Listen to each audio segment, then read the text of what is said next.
All right, everybody, you know what time it is. The Real Talk Sports Show is coming up right now.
Welcome to the Real Talk Sports Show. I'm your host, the Minister Jonathan Simmons.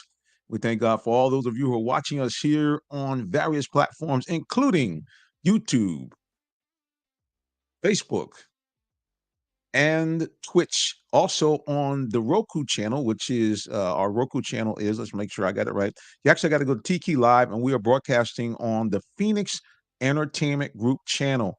And we thank God for my partner in crime, Mr. Gary Booker, and all the stuff he does over there. He's got some great stuff available, great video broadcaster. So if you guys have a show that you want to do on your own, you want to do a podcast, you can actually contact me, hit me up at jsimmons at realtalksports.net, or you can text me at 678-410-9833. I actually wear multiple hats.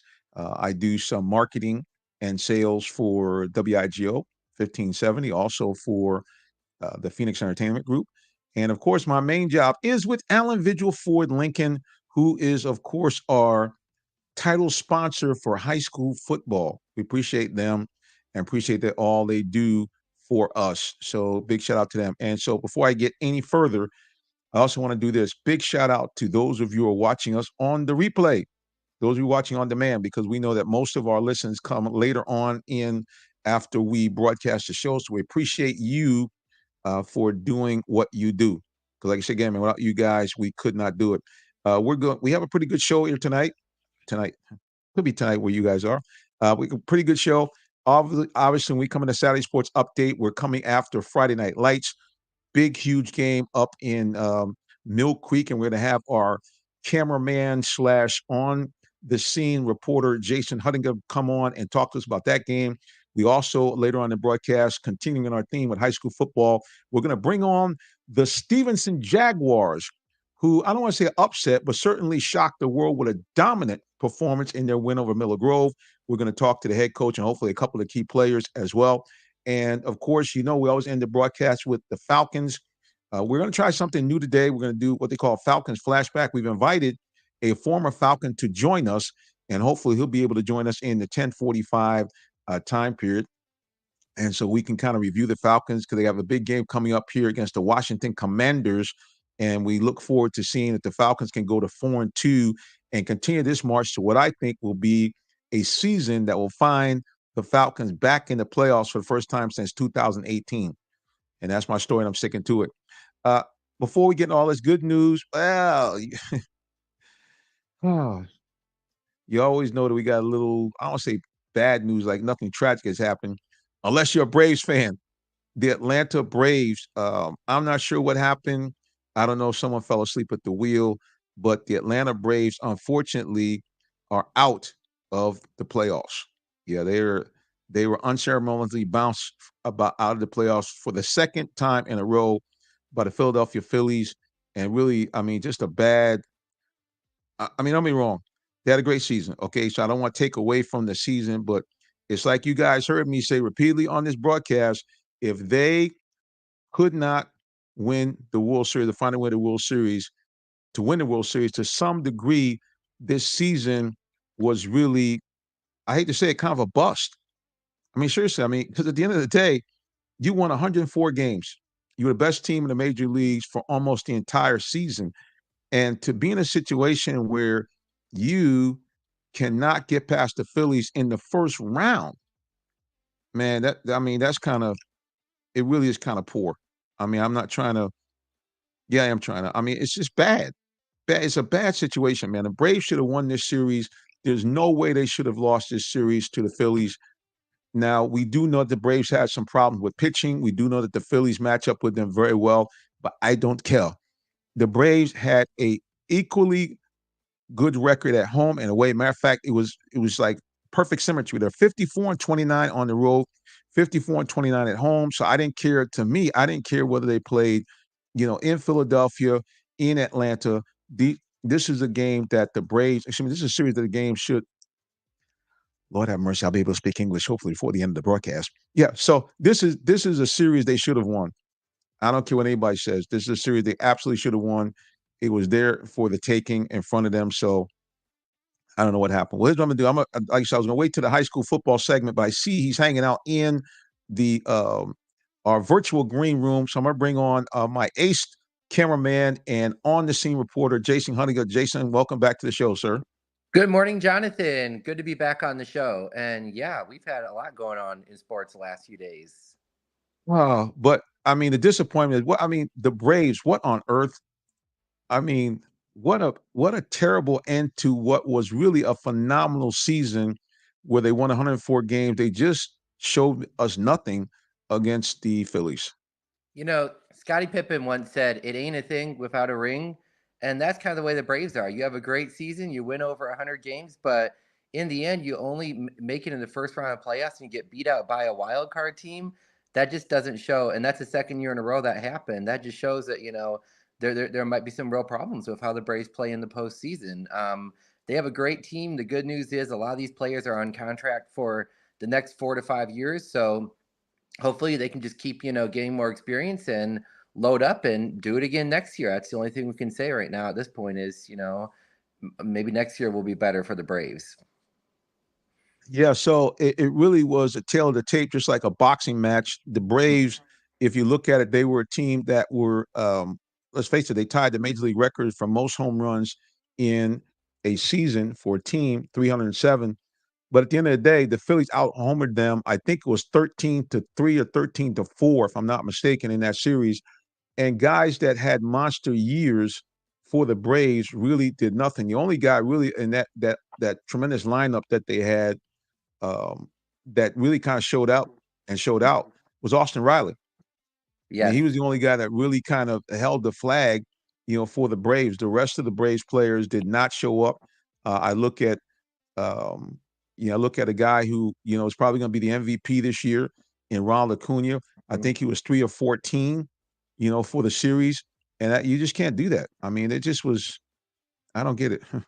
Yeah, the offensive production just kind of just completely fell off, and I don't know what happens with that because you had all these bats hitting and then suddenly 4 or 5 guys who are consistent hitters, RBIs, home runs just can't do a thing. Monday night's game looked good. I mean, the first 5 innings were a little scary, but then they got the bats going and you thought, well, this is momentum. They can carry into game three. And for whatever reason, game three and game four, no momentum at all. And Philadelphia just came out and won both of those games pretty convincingly. So we're gonna have to, refocus for next year, I guess. You think about it. In fact, even though they won game two, it took a Michael Harris sensational play in the outfield to keep Hmm. Castellanos from hurting them again.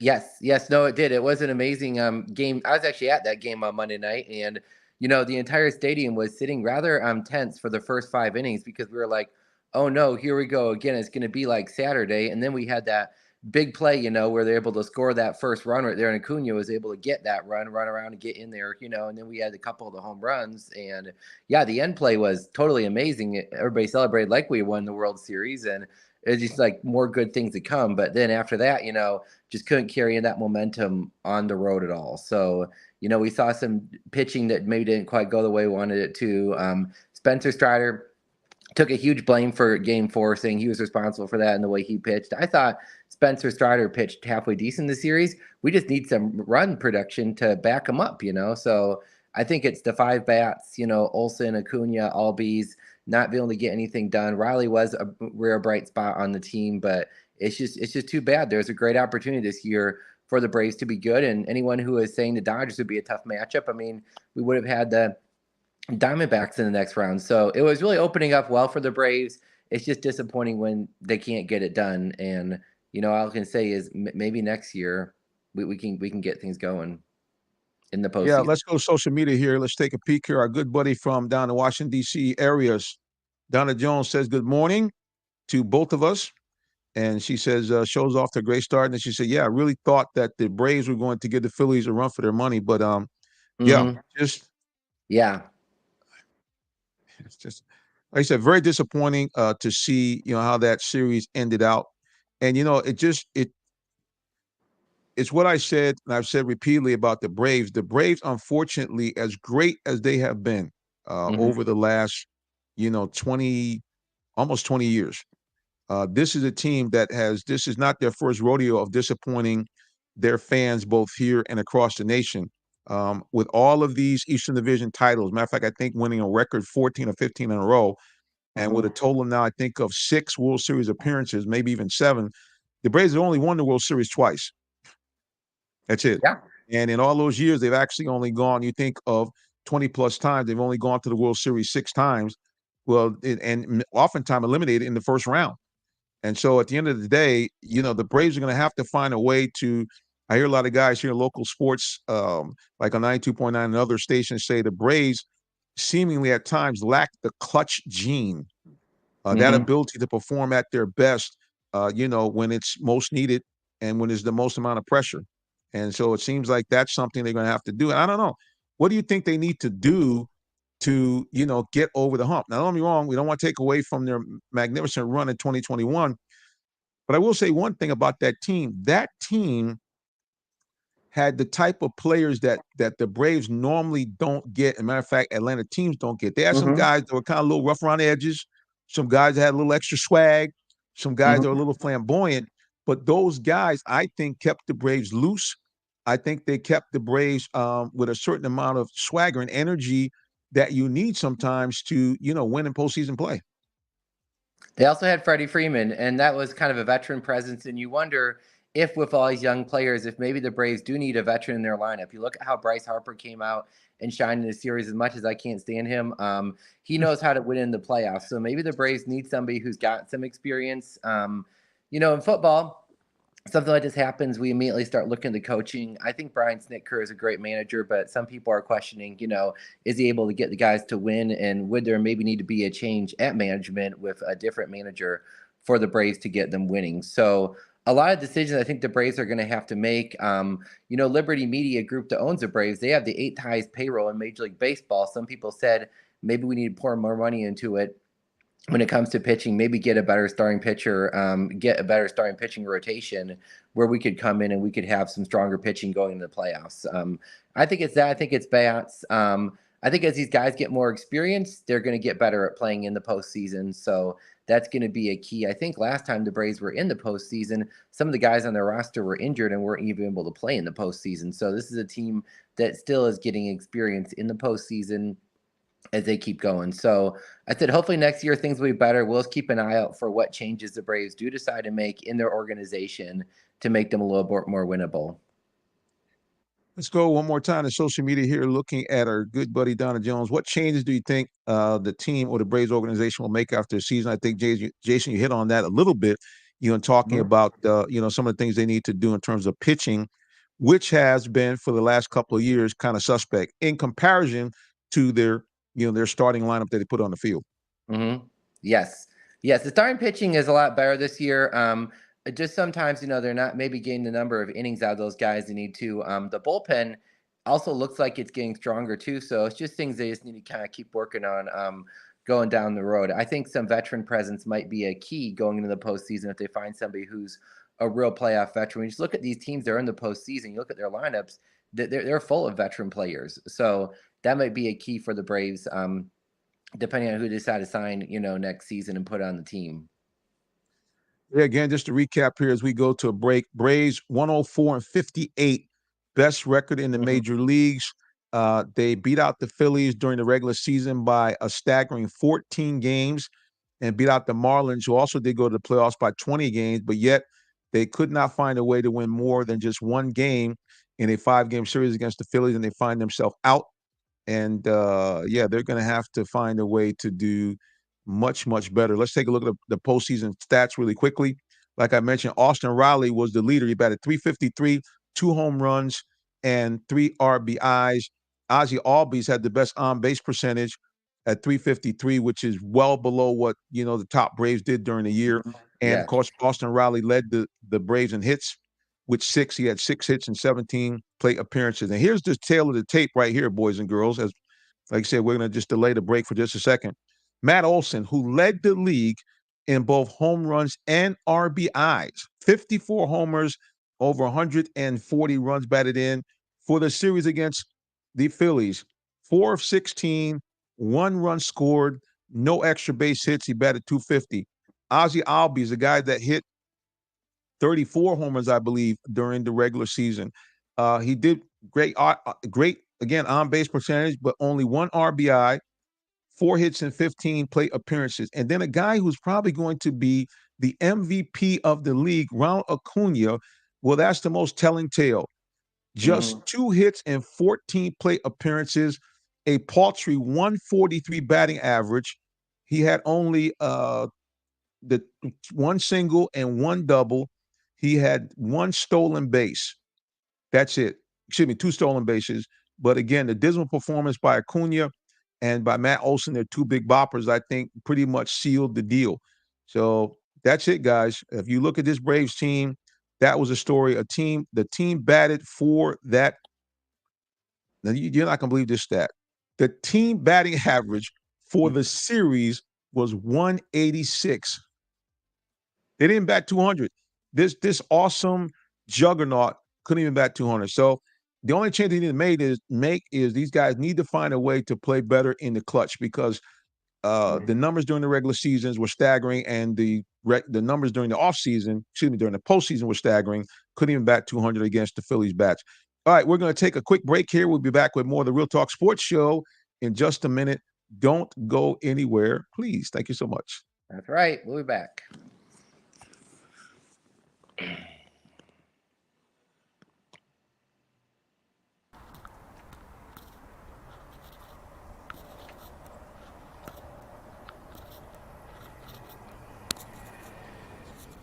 Did you know that Allen Vigil Ford in Morrow, Georgia also has Lincoln? Over 35 years of using the Vigil Touch to provide excellent customer service, works hand in hand with the Lincoln Motor Company to provide a luxurious and seamless way to acquire your next luxury vehicle. Lincoln has an array of full-service complimentary owner benefits. These benefits include hospitality partnerships, service pickup and delivery, all which can be accessed through the Lincoln Way app. You can even contact the 24/7 concierge to have someone assist you. Come and see our great inventory of new and pre-owned Lincolns today. Call 678-364-7345 to make an appointment with one of our brand champions, or shop 24/7 online at allenvigillincoln.net.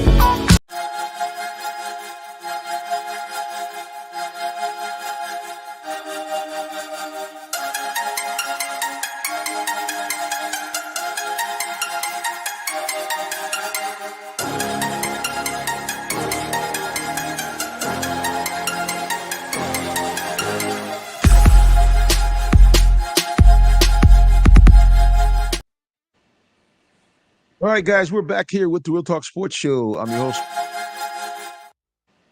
Oh, the producer kind of hit that wrong button. We're back with the Real Talk Sports Show. I'm your host, Mr. Jonathan Simmons, and right next to me is our cameraman and man on the scene, Jason Huttinger. Well, before we get to high school football, we're going to talk a little college football. And we saw an epic collapse last night. Actually, I didn't see it, I fell asleep. The Colorado Buffaloes, who have been the talk of college football and the talk of the sports world, had an epic collapse for the ages last night. Coach Prime and the Colorado Showtime fell flat on their faces, opening up a 29 to nothing lead, only to lose the game in double overtime. Jason, have you ever seen anything like that?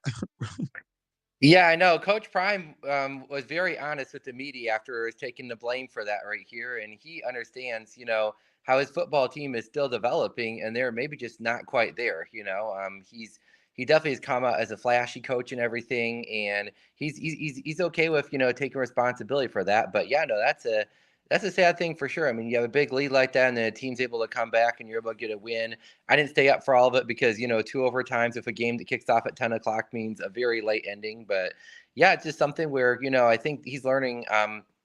Playing in the Pac-10 is a little different from where he coached before. Teams are a little different. They have a lot of players on their team. They have a lot of ability to be able to come back, and he credits that 97-yard throw from the Stanford quarterback to his receiver as the play that really kind of started that comeback. So that's what Coach Prime says, and he says, that one play was kind of the thing that started the comeback and brought them back in that game. And after that, it's like his team just kind of lost that momentum. So you lose momentum in a game like that, and anything can happen. Yeah, a ridiculous performance by their defense in that game. You cannot be up 29 to nothing. And that's it. And really, not only that, but to some degree, a falling asleep of their offense. Oh Because in yeah. that second half, their offense did not score until late in the fourth quarter. You're up 29 to nothing. It's just inexcusable. Mhm. Let's look at some of the stats for that game. As you mentioned, the Stanford quarterback had an epic game, including that 90 plus yard touchdown pass. Ashton Daniels, 27 of 45, 396, four touchdowns. Yeah. Daniels also was the number one running back for them as well, 16 carries for 39 yards, as neither team really, could seem to really do much on the ground. And to some degree, it made sense because both Mhm. teams were moving the ball at will, pretty much on in the air.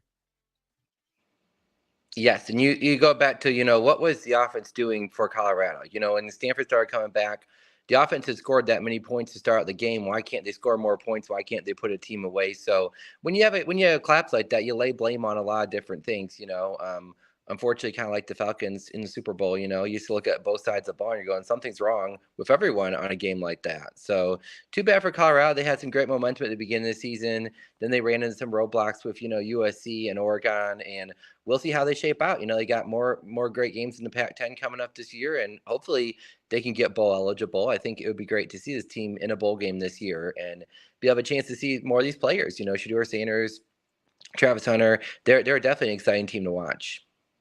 Speaking of those two guys, awesome stats last night. Again, Shadur Sanders continues to make his play for the Heisman Trophy Mhm. consideration. 33 of 48, 400 yards. This, I think, is his third or fourth 400-yard game this season.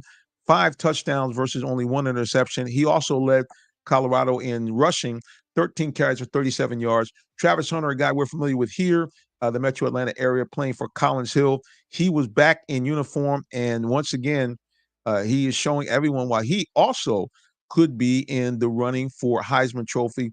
Two-way player, 13 receptions for 140 yards and 2 touchdowns for Travis Hunter. Yeah, if you look at this scoring, it just looks incredible. Here you got 20 to Mhm. nothing at the half. Um, Colorado defense seemed to be playing okay. Stanford scores a touchdown, makes it 29 to 6 in the with about 9 minutes to go in the third quarter. They missed the 2 point conversion, so you're thinking, hey, we're still good. But here's Mhm. the play that I think that everybody says turned everything around, as you mentioned, the 97-yard touchdown pass from Elik Ayam Nomar. I'm sure I'm not pronouncing that name Mhm. wrong. To caught that reception from Daniels, and that really did it because just less than 2 minutes later, they hit another 60-yard bomb, that same combination, to cut the score to 29 to 19 going into the fourth quarter. And really, that's what did it. because now you're talking a situation where you know, all the momentum is going in the wrong direction.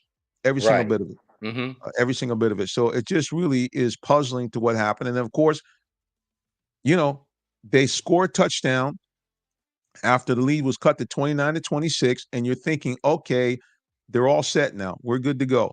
But they give up another touchdown, and then, of course, the game-tying field goal to send the game into overtime with no seconds on the clock. So it just kind of makes you wonder, what on earth happened to the offense why they could not get a few more, at least one more score, because that's all they needed was one more score in that second half, but it wasn't to be as Colorado loses. And I got to tell you, Jason, they're in a situation now where that was a game that I think if they won, they were pretty much a shoo-in to be bowl eligible. Now it's going to be tough for them to win two more games in a very tough schedule remaining in the Pac-12. Oh yeah, no doubt about it. The Pac-12 is a difficult conference this year, and Colorado's going to have to really step up the final part of the season in order to be able to get that bowl eligible. They're going to have to keep winning football games, and they're going to have to keep playing competitive in football games. So they're going to have to work on a lot of things. Despite his great play, Shedeur Sanders last night, he did throw an interception in overtime that actually set up Stanford for the game-winning field goal in overtime. So just stuff they're going to need to work on. It's going to keep growing as a football team. Deion Sanders did say, hey, we have a very young team. We have a very inexperienced team, and we got a lot of things we need to work on still. So hopefully they can right the ship around. As I said, I'd like to see them in a bowl game first season. Hope that Deion Sanders can do well. And I do have to say one thing about a comment that was made this week by Deion Sanders saying he would love to see both his sons playing for the Falcons. Oh, So we yeah, got to listen, keep an eye on these guys. I can assure you that, and no disrespect to Desmond Ridder or the current crew of Falcons that they have right now, but at the end of the day, there is no doubt that a Sanders family reunion in Atlanta would be epic. Not only I think would it be a great on the field, but they would be able to pack Hmm. Mercedes-Benz Stadium every. I mean, it's just, and I'm sure that Arthur Blank behind the scenes is trying to figure out some way to make that happen. Because, like I said again, they would pack it. And listen, I'm going to tell you something. In Hmm. that regard, do not be shocked if, in fact, Deion pulls something we've seen before. We saw it with the Manning family, where Archie said, I do not want my son playing for the Chargers.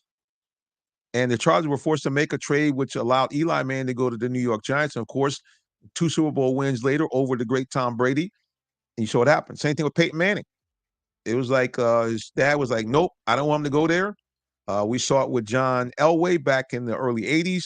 So we know that families can have influence, and Hmm. really players themselves can do the same thing. They can say, look, I don't want to play here. And if you draft me, I'm not going to play. So anyway, we'll see what happens. Well, speaking of college football, let's go here now to the overall standings here. Let's take a look at the top 25 in college football. They actually will do the top 10. We'll look at the rankings. We want to give a big shout out to, again, the Georgia Bulldogs, who remain the number one team. And I think what they did last week, Jason, is they silenced the critics and the guys that had question marks like me that were wondering, hey, they're playing this softball schedule. They don't look that Hmm. good. They were absolutely dominant against a very, very good Kentucky team, showing you why they're, in fact, the number one team in the nation at 6-0. Right behind them, the Michigan Wolverines, also 6-0. The Ohio State Buckeyes, Hey, 5-0. hey. Here they are right there. And the Florida State Seminoles, they have a complete resurgence under Mike Norvell, 5-0, and they find themselves as part of that top four. So if the college football playoffs were to start tomorrow, we'd have Georgia, Michigan, Ohio State, and Florida State in there. Right behind them, the Oklahoma Sooners, after a stunning upset over their arch rivals, the Texas Longhorns, find themselves at slot number 5. Penn State still lurking in the shadows in the Big Ten, number 6. Washington, number 7 overall. Oregon, number 8. These two teams will clash today. And another big game that will decide a lot about the college football rankings going forward. Texas drops down to number 9 after their loss to Oklahoma. And the USC Trojans round out the top 10 at 6-0 as well. Right behind them, a team that is not used to being here, and I think they're going to make some noise before the end of the season. The Alabama Crimson Tide find themselves out of the top Hmm. 10 still at number 11. North Carolina, don't sleep on them. Don't sleep on that team. Coach Mac Brown is a guy that's won a national title with with Texas in probably one of the greatest college football games played ever back in 2006 when he had Vince Young. The Mississippi Rebels at number 13 at 5-1. Louisville still undefeated at 6-0. Oregon State 5-1. Utah 4-1. Duke 4-1, number 17. UCLA 4-1, number 18. Washington State number 19. Tennessee at number 20, and Notre Dame and LSU, two teams that were in the top 20, actually in the top 10, have fallen all the way out of the top 20. Notre Dame at 21 and LSU at 22. Can I just say the ACC is just an exciting conference this year? I mean, you got Louisville, you've got Florida State, you've got North Carolina, you've got Duke.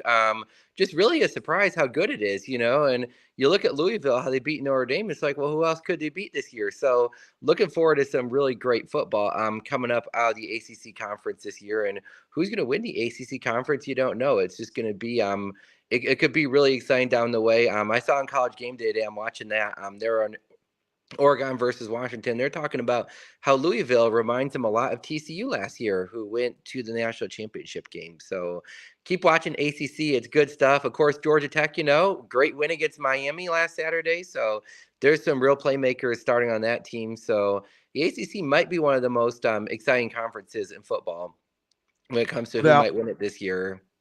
No doubt ACC is playing great. And the Pac-12, sadly, as they disappear, is also playing very well indeed. So we'll be back on more of the Real Talk Sports Show. We're going to shift to some high school football. Big stuff going on in the world of high school football, and we'll be back with more of it in just a moment. Don't go anywhere, please, and thank you so much. That's right.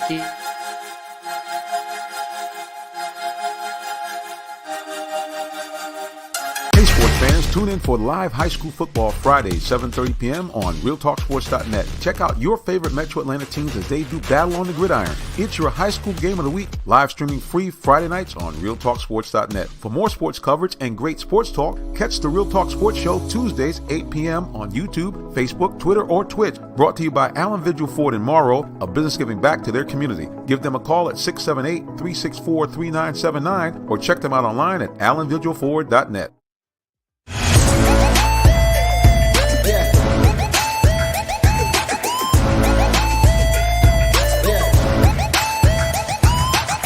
This is OJ Howard with Real Talk Sports. What's up, guys? This is Tim Tebow. You're listening to Real Talk Sports. This is Charles Woodson. Let me grab the mic. You ready? This is Charles Woodson with Real Talk Sports. Hey, it's your boy JB Smooth with Real Talk Sports. Ha ha.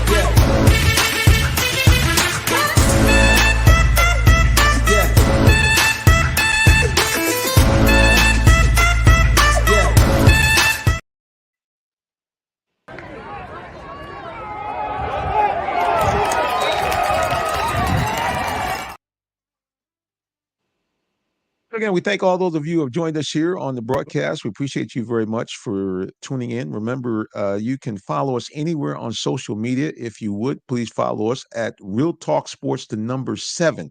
You can find us on all social media platforms, YouTube, Facebook, and the like. So please check us out and join us as, we kind of bring it to you each and every week. So let's just see here. I'm having a little bit of trouble here with my audio. I think my monitoring system has momentarily went out. I'm not sure what happened. We'll make a quick little adjustment here. I'm going to take a quick break again, and we'll be back with more of the Real Talk Sports Show in just a moment. Please don't go anywhere. Thank you, and thank you. Are you in the market for a new vehicle? Well, check out Allen Vigil Ford Lincoln in Morrow, Georgia. We have one of the largest inventories in our area for both new and pre-owned vehicles, so we're sure to have something for everyone. Family owned and operated since 1982, customer satisfaction is our number one priority. Come see our full lineup of vehicles and find the one that best fits you. Give us a call today, 678-726-5739, or shop us.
Right. I'm not sure why we're not getting anything here on my audio. I can't hear anything, Jason. So I'm gonna have to ask you to take over here. We're gonna bring on a gentleman that is really doing some great things in at his high school, Stevenson High School. The head coach, Marcus Jelks, is with us. And Jason, take it away. Because like I said again, I can't hear anything. Okay, well, I can hear you, Jonathan. So I think the audio is working on my end. Good morning, Coach. Morning. How you guys doing? I hear you too, Jonathan. Okay, so Jonathan, yeah, we can hear you, so that's a good thing. But hey, Coach Stevenson, big game on Thursday night. Talk to us about that big win you guys got on Thursday evening.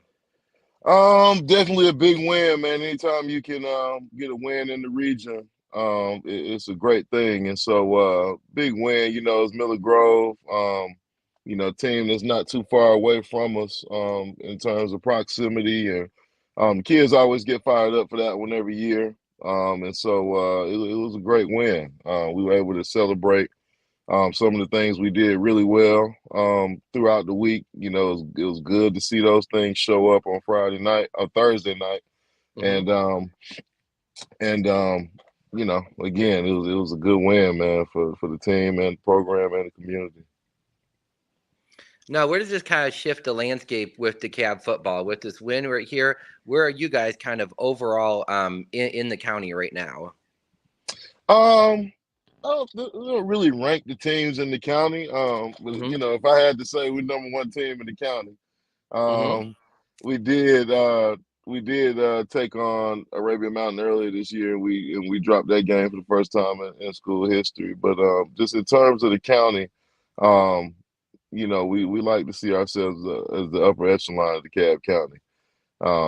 You know, but in terms of the region, that's something a little bit different. Right now, it's, you know, kind of a four-way tie for first place in the region right now. So four of us in the region are 2-1, and so these next 2 weeks are going to kind of determine seeding, and a couple people playing to get in. You know, your team is stepping up in big games to get these wins right here. Who are the players that were kind of the main people who stepped up in this game? Who would you give a shout out to for great playing and performance in that game? Man, we had quite a few in this game, but Devin Ingram has been pretty consistent all season. Our running back, he was All-State last year, and he had a great game. I think he had 15 carries for 261 and 4 total touchdowns. He took a kick back, 90-yard kick return. He took back, and so he's having a phenomenal season. I think he's up to a little over 1,300 yards on the season and closing in on a touchdown record here toward the end of the season. And defensively, Caleb Bristow. Caleb Bristow had 2 interceptions, and one he took back. You know, that was a pick 6. And so he's having a good season as well. He was our tackle leader last year in his junior year, and so he's looking to have, you know, the same type season, if not better, this year. And also, Elijah Edwards stepped up big at linebacker for us as well. He had a great game.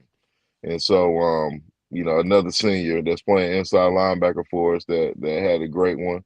And it was so many guys that played well in order for us to win that way. Ralph Holt had a big game as well, scored a touchdown, made a couple of tackles on special teams and defense. And then our quarterback is coming into his own, Marty Barton, who's a junior, 3-year starter. You know, he had a great game as well. Over the last few weeks, he's been pretty consistent, and you know, we're happy with what we're seeing from him come game time. And so, but a lot of guys contributed to this W. You know, and so we just got to keep clicking on all cylinders, man, as we get into the most important part of the season. So Stevenson football appears to be back in DeKalb County with a strong opening, strong season. Looking ahead to your schedule, what games are you guys getting, I guess, excited about, prepared to play as you guys get closer and closer to possible playoff time? Definitely Holy Innocents. That's our next one. The whole region has a bye this coming week, and so the week after we take on Holy Innocents, which could possibly be the region championship. I know this is a situation that we were in last year, and you know, a couple of things happened around this game and before this game, and we didn't get a chance to go out and perform our best. And so just looking forward to taking on Holy Innocents. They, at our place, in front of our fans. It's gonna be senior night, and definitely the biggest game of the season. And so, you know, this quite possibly could and is the region championship this week. And so, just hoping we come, to take those guys on with everything we got. And then we finished the season with Southwest DeKalb. And so, that's a big rival for us, and looking forward to that game. It's always a lot of fun. But we end the season with Southwest DeKalb. So just looking to try to go 2-0 and enter the playoffs with a little bit of momentum. Yes, sir. And that's some good stuff right there to see DeKalb County and Stevenson High School, getting some big wins, getting it done. Sounds like you're having some great success with offense and defense, kind of clicking both for your season. So we wish you guys the best as you guys keep moving forward throughout the season. So congratulations on the great win for your program and everything that is good is coming out of DeKalb County with your team. So keep up the amazing work, and maybe we can get back to a game of yours this season and cover some of Stevenson. That'd be awesome, man. I appreciate it. All right, I guess we're getting ready to go back. I don't know where Jonathan Simmons is. He might have some more questions to ask later on or so. It appears like the audio is not working. But Coach, who's your favorite college team? We were talking college football before the break right here. Who do you like in college football? As always, my alma mater, man, South Carolina State Bulldogs. And Coach Buddy Pugh. But I don't really, when it comes to the BCS and everything, I don't really have a favorite team. I love it. I watch it every week. But I find myself, I'm an offensive guy, so I find myself rooting for the offense in whatever game I'm watching. But I kind of root for Georgia Tech. I was a Georgia Tech guy growing up, and so I like to watch the Ramblin' Wreck. But I don't particularly have a favorite team in college sports. Now, we talked about recruitment a lot. Last night I was actually watching the Buford Mill Creek game, and a whole bunch of players are already committed to big Division V programs. Are any of your guys committed to any programs at this time? Do you have any players that are looking into signing? Yeah, our free safety, Colin Seals, is committed to the Naval Academy. And Devin Ingram, he's picking up a lot of interest here late, a lot of FCS schools, some mid-majors. And so he hasn't made a decision yet, but he'll have a lot of schools to choose from as we come down the pipe. And then a lot of guys, Ralph Holt, his interest is picking up big as well as with Trent Fields Jr. and Andrew Perry, O'Shea Stroman, who's an offensive lineman, defensive lineman. Their recruiting is really starting to pick up, and so it's going to be fun, man. Just how we finish this season, and looking forward to where these guys determine where they want to go to school. Oh yeah, definitely. These players sound like they got some resume building wins the last few weeks, and even in that game as well. And those are things that recruiters are going to notice as Georgia keeps becoming just a major player in the college football landscape when it comes to recruiting and all the good players that are in Georgia, in college, and even in the NFL right now. It makes it really exciting for pretty much any player in the state of Georgia to have a lot of opportunity based on the programs they're playing in. It sounds like Stevenson's got that program that could bring players into college and even into that next level. Yeah, absolutely. Absolutely. We've had a lot of success with our guys going on to play at the next level. And so we're in the process of trying to document and show off all of that with our weight room project that we got going now. And just trying to get pictures up of all the guys that came through and went on to play college ball on the next level. And it's a lot of them. And so, each Saturday or Sunday, no matter what game you're watching, you're liable to see somebody that went to Stevenson High School on the field. And so we love that reputation, and we want to continue to push forward and continue that trend. Yes, sir, for sure. Yes, great reputation for Stevenson and many other high schools in the way they play. And I know these players get excited about playing at the school when they have a coach that's able to, get them the win. That's exciting too. So it's great to have Stevenson kind of back in the landscape of high school football, and keep it up, Coach. Keep up the great work over there at Stevenson. Absolutely, man. Absolutely. I appreciate you. All right. Well, we're going to continue with our Real Talk Sports Show. We're going to be getting into a little NFL football coming up. But before that, we're going to go to high school football. I live in Gwinnett County, so I was actually watching Buford and Mill Creek. I watched it on TV because the game was on ESPN, and it was very hard to get a ticket in there. And this game was a humongous game in the area. You had Buford High School, who used to be in 5A. Was that Stevenson was in 5A? Are you guys in 5A? No, we're in 4A. You guys right are in now, 4A, but okay.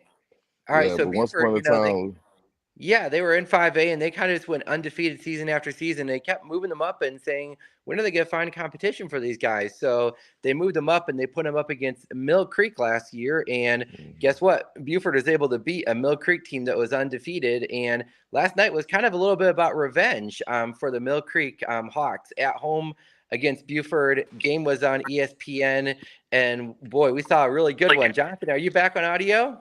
Yeah, so I had to. I had to go to an auxiliary system here. I'm not sure why my main computer crashed, but you know how it is. Can't keep a good man down, baby. Coach, good to see you, man. Well, do you have any good to see questions for you Coach? too. We were talking to Coach Shells. We were talking a lot about DeKalb football and Stevenson, and just kind of how Stevenson is making some noise in the recruiting landscape. And then we were moving into a little bit of the recap of our Buford Mill Creek game, as we were just talking about how George is just becoming kind of a recruiting hotspot for high school football. So sounds like a lot of exciting things at Stevenson High School going on when it comes to their players, and that big game against Holy Innocents coming up in a couple weeks. No doubt, Coach. Like I said again, very impressed with what you guys been able to do this year. You got some real studs over there, including my man number 4, Mr. Devin, who had a big game. Listen, Coach, I added too many touchdowns onto his stats. In the video, it says, "Hey, he had 5 touchdowns." The dad had to kind of tell me. He said, "We actually only had 4." But definitely an epic game that you guys played against a tough Miller Grove squad, because they came in with 5 wins themselves. Yeah, we had the same record coming into that game. Yes, sir, man. So we appreciate you here. Let me go here to social media real quick before we jump off here. I think we might have someone from the Stevenson contingent that might want to jump in here on social media.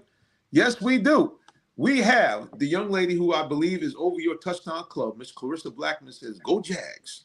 Yeah, absolutely. Right. Yeah, Clarissa's helping Well, out, Coach, doing a great job.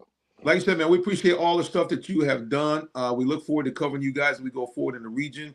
And I will put this out here for all those of you who are watching us here on this broadcast. And I do this to all the high school students. We are actually looking for cub reporters from the school.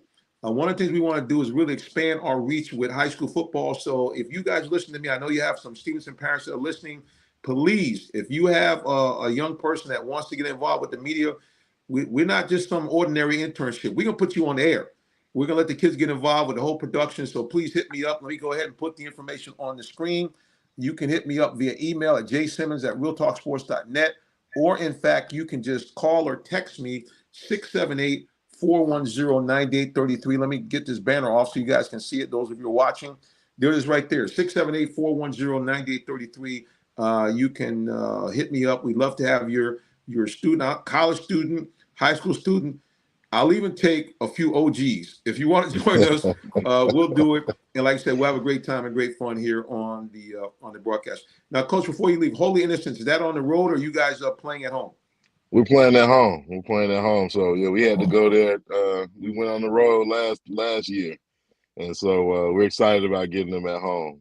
That's going to be key for us, I believe. I think it is, man. We look forward to, again, getting some coverage from you. And, Coach, I'm going to ask you if you could, please, I know you're busy, if you can get us some stats from the game, because we want to make sure to let people know, kind of how you guys did. One more time, here we go to social media. Arthur Adams says, "Best boss in the nation." Lots of shout out, man, for Jaguar Nation there, Coach. Absolutely, man. Hey, you might not know Arthur Adams, man, special, big time player, man, in Jaguar history. Actually, one of my teammates, back when I started there at Stevenson, and Art went on to play at Troy State. But Art currently has a tackle record there. Tremendous linebacker, man, that played at Stevenson. Yeah, so thankful to have him around and have him on staff as well. Well, thankful to have you on today. And speaking of linebacker, we have a gentleman that's in the green room. We're going to bring him on after the break. But if you guys hang around for Falcons fans, we're going to do our very first Falcons flashback with a linebacker that was a bad man back in the 70s and 80s for our Atlanta Falcons. All right, guys, thank you for tuning in. But don't go nowhere because we got more on the Real Talk Sports Show. We'll be back in just a moment. You know, I'll tell you, don't go nowhere, please. Thank you. Thank you, Coach. All right, thank you guys. Mm-hmm. Look forward to Good seeing one. you. Yeah.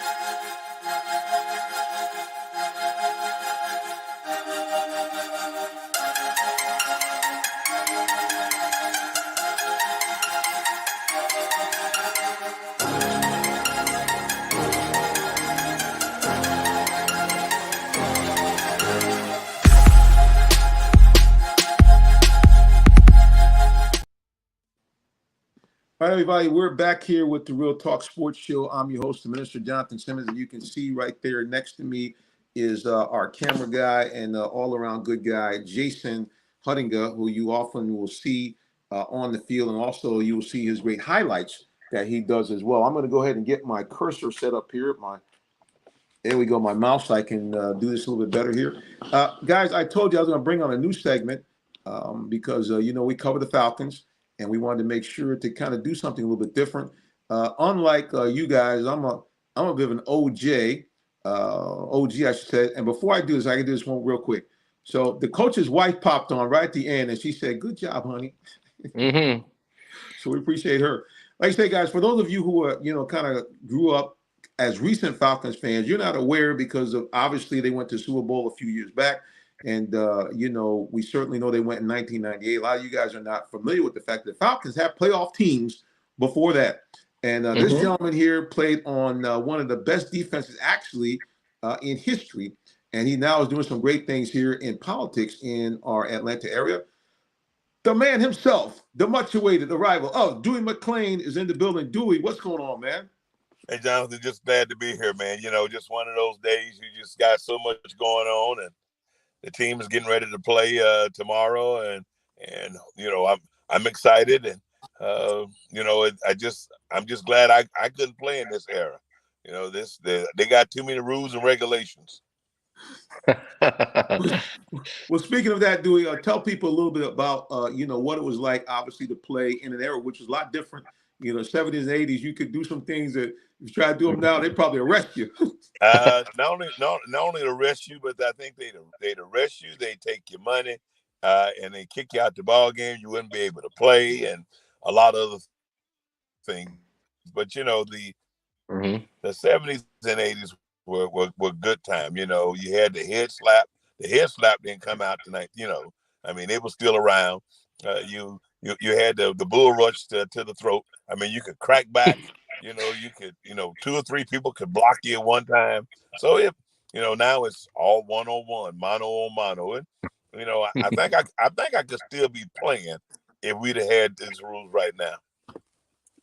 Well, they had the famous helmet slap by Deacon Jones. Yeah, you had a lot of stuff going on. There's no doubt. But listen, tell people a little bit about that team, especially those teams from 77 and 78, which really people talk about the defense we have now. Wait. Those teams are dominant.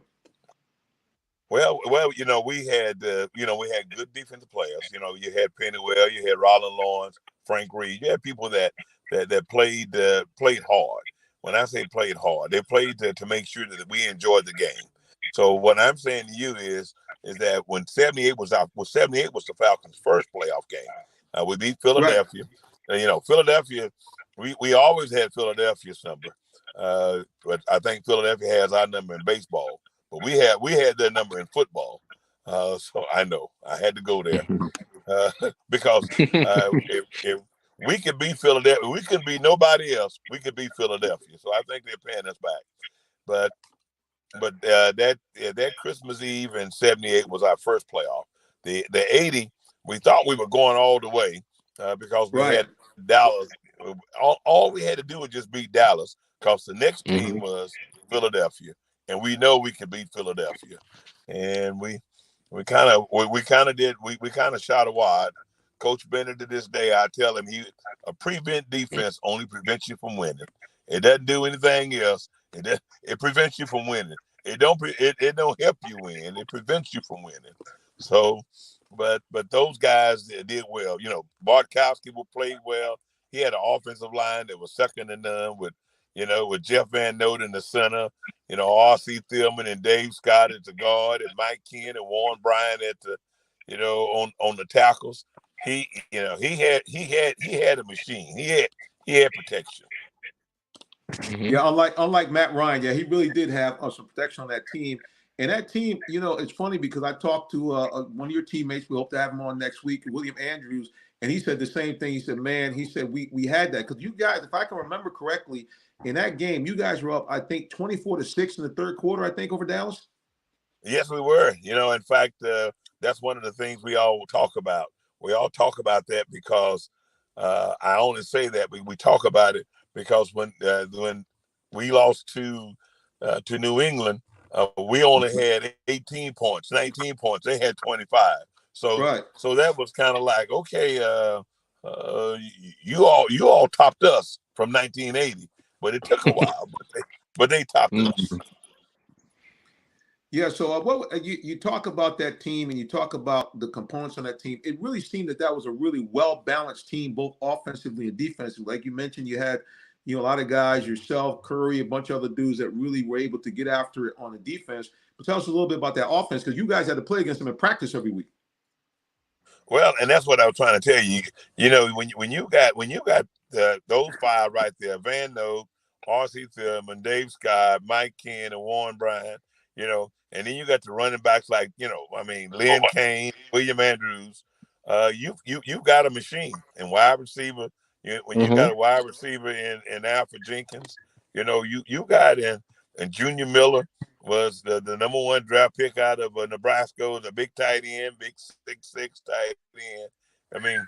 Prototype. It was we love what we had, but then you go to the defensive side.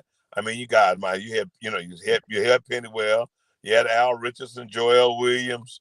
They played well. Tom Pridemore, Frank Reed. It was a good defense, and we played well. We played hard, and we didn't hold back. Looking at this team now, you talk about on you guys having that kind of thunder and lightning with Kane and Andrews. Any similarities what you see here with what the Falcons have with the new guy, Bijan Robinson, and the young rookie from last year, and Algier? Yeah, yeah, you can see that, but the only reason that I don't see that now because neither one of those two guys didn't mind. Between Kane and Andrews, neither one of those guys mind blocking, and they knew that if you blocked me, I'd run. And if you ran, and putting them in together was a good thing. And I think that would be a good thing for the Falcons if they would probably put those two in together and give them a thunder and lightning or what you call a go and a go getter. So because I think BJ has got to be one of the fastest people I've seen from A to B. It looks like, Jason, you have any questions or comments for our guest, former star linebacker from the Atlanta Falcons, Mr. Dewey McClain, and now representing them are you in the city council or you're a state rep? No, I am a state representative of House District 109 in Gwinnett County, in which I represent Norcross, Lawrenceville, Duluth, and Lilburn.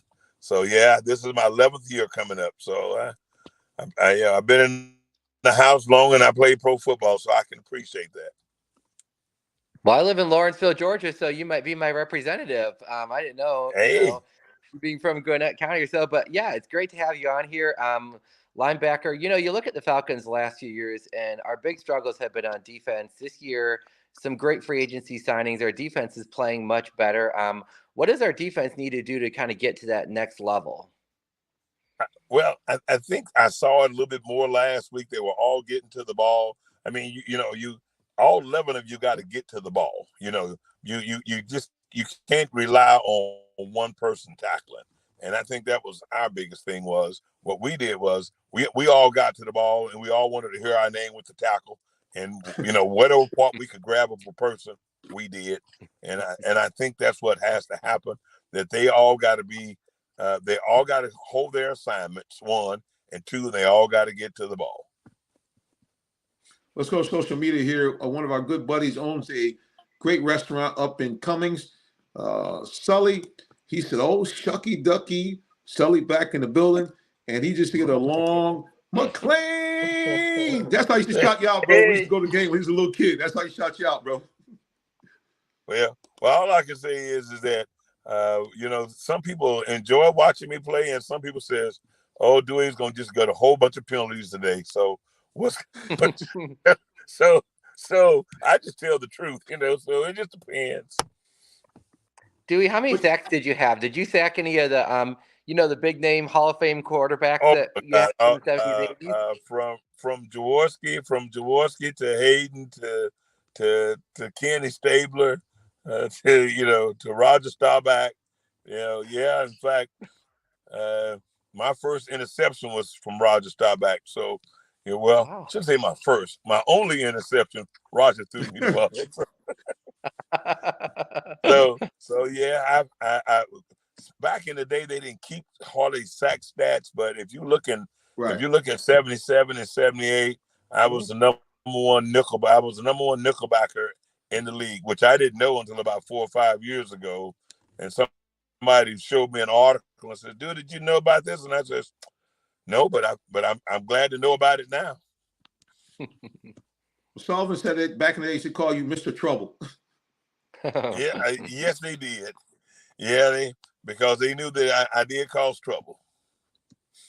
But I think at the end of the day, and that obviously we live in a different time now. NFL, very corporate environment, and again, I don't want to be as the preacher endorsing anybody with bad behavior, but at the end of the day, I think, Dewey, in order to really win championships, you got to have a few guys in that team that got that edge, got that dog in them. That I'm not trying to say go out and just take penalties, but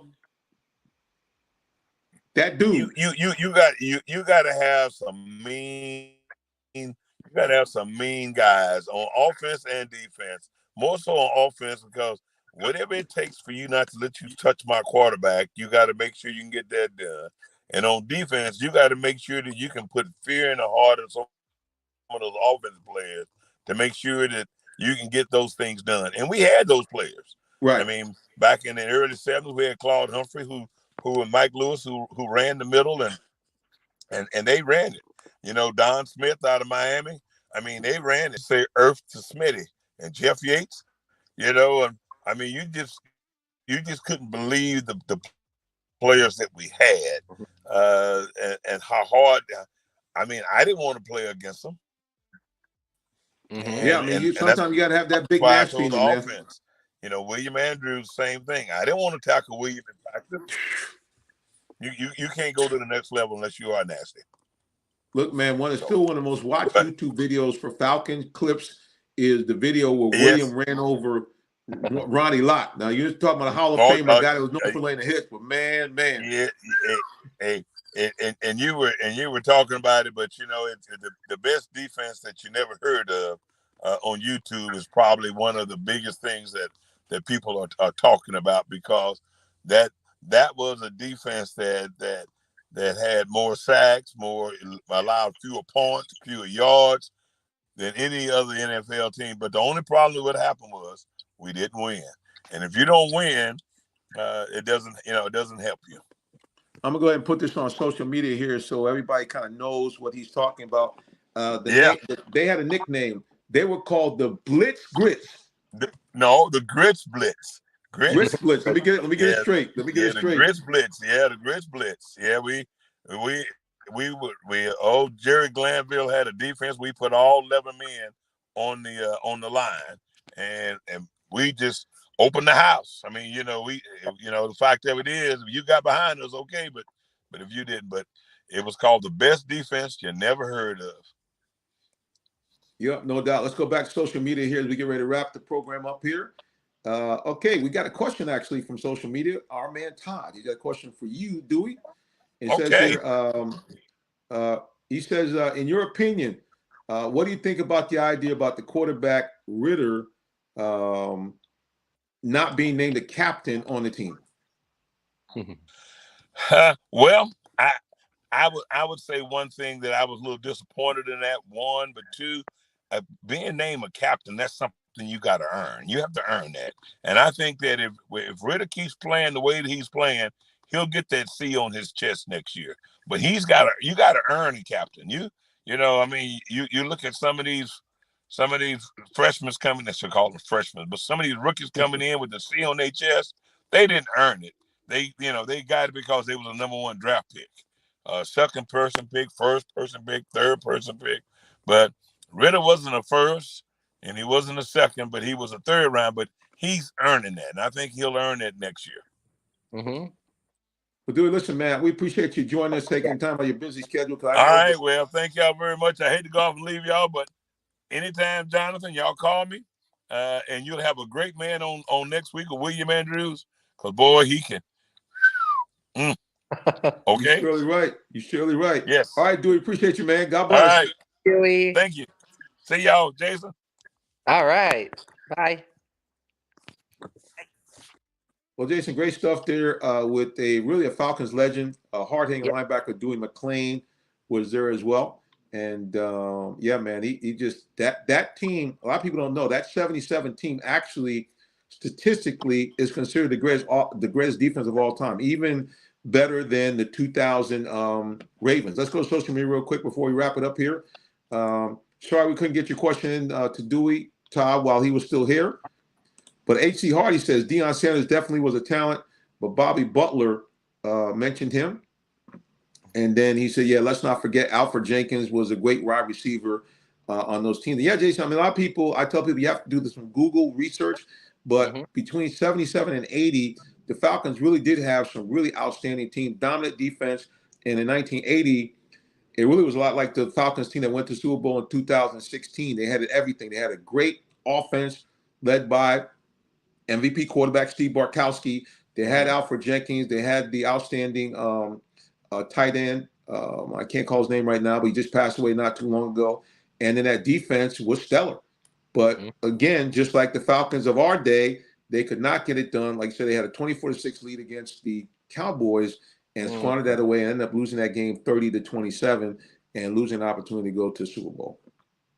Wow. Well, it's great to have him on there, NFL legend and just all those teams that he played against and all those legendary players. And that's what really shaped the NFL. It really made the NFL into what we all love it to be, and enjoy the rivalries and the teams that we have. And it was shaped from games like that. And I liked his take on our team as well. Some exciting stuff happening. I think this week is all about consistency when it comes to Ritter. And I think a lot of our season is going to be determined by how the team comes out and plays tomorrow.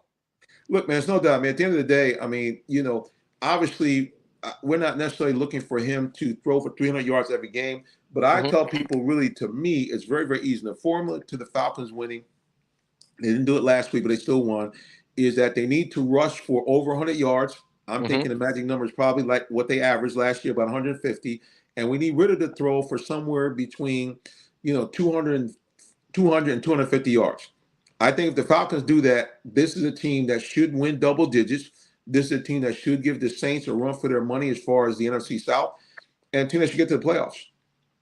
Yes, for sure. And the thing about the Commanders tomorrow is they have a run-stuffing defense, so we could see Ritter have to put up a performance like last week for the Falcons to win. So seeing if he can consistently bring that passing game. As I said last week, the biggest thing I liked was seeing Kyle Pitts involved a lot, Drake London involved a lot. Jonnu Smith is really turning out to be a great addition to our offense as we go into this game tomorrow. And just, can they be consistent? You're looking at a huge game next week against Tampa Bay Buccaneers, first divisional game of the season. So this is kind of that game where you need to have that tune-up to get ready for the season. I think it's really going to show us a lot of what Ritter can do tomorrow. Can he have a repeat performance? Can he stay consistent? Can the team keep moving the ball? And can we find some running game with a very difficult, Washington Commanders defense? So can we get some of that running game going tomorrow? But it should be a good one. Before we wrap up, we'll hit Todd's last two questions on social media. He asked the question, he said, Preacher, why don't people copy that defense? He's talking about that glitch blitz. I mean, here's the problem. I mean, the thing about it is, to be very candid, I think that this Falcons team could do something similar because they have Jesse Bates and A.J. Terrell in that backfield. And here's the thing. This the guy they have, Landman, who's taken over for Troy Anderson. To me, they should leave Landman in that interior linebacking spot and put Troy Anderson as an edge rusher, because to me, he's a lot like Vic Beasley in terms of he has great speed, but he's small. You know, he's only about 235, and for him to constantly have to take that pounding, that's why, if you remember, he was in the protocol for for concussion. But this guy's got like 4.5 speed. I put him on the edge. I do zone blitzes. But I think if they would do something like that, this team could have a lot more impact defensively as far as sacking the quarterback. Todd asked the question. He said Ridder needs to hit the shots. You're right. And don't throw interceptions. And last word here from H.C. Hardy. Let's see what he's saying here. Jason, can you read that? I'm trying to look. Yeah, it says if the Commanders lose, I'm not sure if the head coach will keep his job.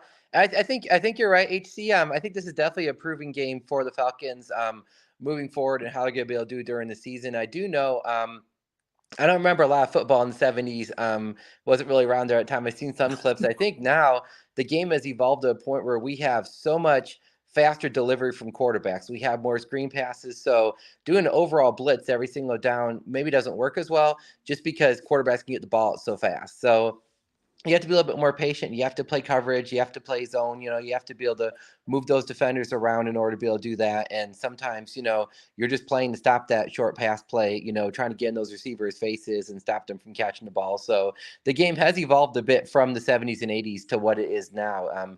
This kind of faster hybrid game where the quarterback's releasing the ball quickly, getting it to receivers. I think that's what we first kind of saw with the New England Patriots and the Packers with Aaron Rodgers. And a lot of teams are trying to copy that now, these short little screen passes, getting those gains, and it's allowing for defenses to have to play a little bit of a different game in order to be able to stop that. Well, Todd says, hey, I got a good point in about what's his name, Anderson being on the edge. Yeah, I mean, you got to use what you got. I mean, the idea of just, you know, you have to utilize and put your players in the best position to win. I mean, it's real simple. I mean, that's why, you know, this whole thing about, you know, Ridder, I had a lot of problems with him, but the problem I had was Arthur Smith's bad play calling. You know, it just wasn't fitting his skill sets.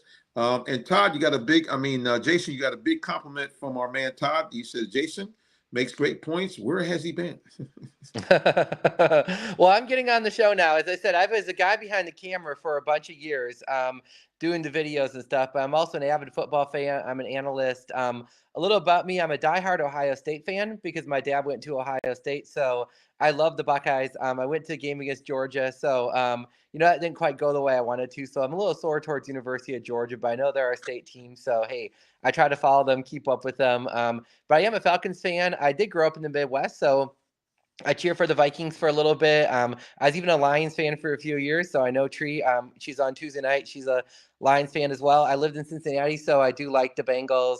But been in Atlanta the longest. Diehard Falcons fans. Had season tickets for the Falcons for several years, and just recently went to a game last week against the Texans. So it was great seeing them play, and you know, it's just very exciting to be able to just follow football.